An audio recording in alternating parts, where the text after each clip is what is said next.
আজকে আমি ফেলে দেওয়া জিনিস দিয়ে রান্না করে দেখাবো। আমরা তো পটল সচরাচর খাই, কিন্তু যে পটলের খোসাগুলোকে যে আমরা ফেলে দিই বা অনেক জিনিসই আছে যেগুলো ফেলে দিই, সেগুলোকে কিন্তু রান্না করলে দারুণ টেস্ট লাগে। আজকে আমি তোমাদের পটলের খোসা বাটা বা পটলের খোসার ভর্তা করেই দেখাবো। তো দেখো, আমি পটলগুলো তো আগের দিন রান্না করে ফেলেছি, আর খোসাগুলো ছিল ওগুলো কত সুন্দর ধুয়ে নিয়েছি আমি। আর সাথে নিয়েছি 8-10টা কাঁচা লঙ্কা, আর 8-10 কোয়া রসুন, আর একটা পেঁয়াজ, গোটা পেঁয়াজ বাটা। তো প্রথমে আমি পটলের খোসাটাকে বেটে নেবো। এই পটল খোসাটা দিলাম, আর এই যে লঙ্কাটা দিয়ে দেবো, কাঁচা লঙ্কা। তোমরা চাইলে একটু বেশি ঝাল কম দিতে পারো, ভর্তাতে একটু ঝাল ভালো হলেই, বেশি হলেই ভাল লাগে। আর দিয়ে দেবো যে 8-10 কোয়া রসুন ছাড়িয়ে রেখেছিলাম, ওই রসুনটা এবার ভালো করে মিক্সিতে বেটে নেবো। তোমরা চাইলে কিন্তু শিলনোড়াতেও বেটে নিতে পারো, কোনো অসুবিধা নেই। তো দেখো আমরা কত সুন্দর বাটা হয়ে গেছে, একদম মিহি পেস্ট করবে, যাতে ভর্তা তো বাটা তো, এটাকে আমি আবার একটু নাড়বো, ভালো লাগবে, একটু দলা দলা পেকেই যাবে। দেখো কত সুন্দর বাটা হয়ে গেছে। এবার আমি সর্ষের তেল দিয়ে দিলাম, কড়াইটা গরম করে। ভর্তা বা বাটাতে কিন্তু একটু বেশি সর্ষের তেলই লাগে, তো আমি একটু বেশির দিকেই দিলাম সর্ষের তেলটা। একটু সর্ষের তেল বেশি না হলে কিন্তু ভালো লাগে না। এবার এর মধ্যে ফোড়ন দিয়ে দেবো, কড়াই গরম হয়ে গেছে, অল্প একটু কালো জিরা আর একটা শুকনো লঙ্কা একটু ভেজে নেব। তো এবার যে একটা পেঁয়াজ আমি কুচিয়ে রেখেছিলাম, ওই পেঁয়াজটাকে এবার আমি ভেজে নেবো ভালো করে। দেখে না পেঁয়াজ ভাজছি।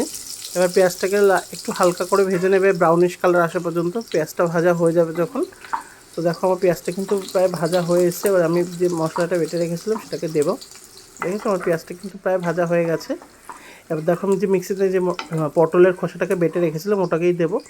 পটলের খোসা, এটা কিন্তু খেতে দারুণ লাগে। আমি কথা দিলাম এক থালা ভাত তোমরা এটা দিয়েই শেষ করে দিতে পারবে।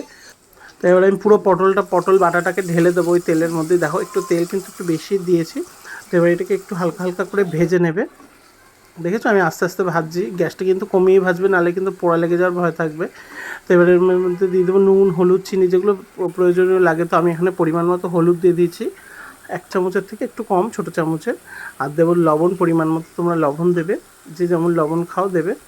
আমরা যেমন লবণটা একটু বেশি খাই, কারণ আমরা ভাতে কাঁচা লবণ খাই না, তো দিয়ে দেবে।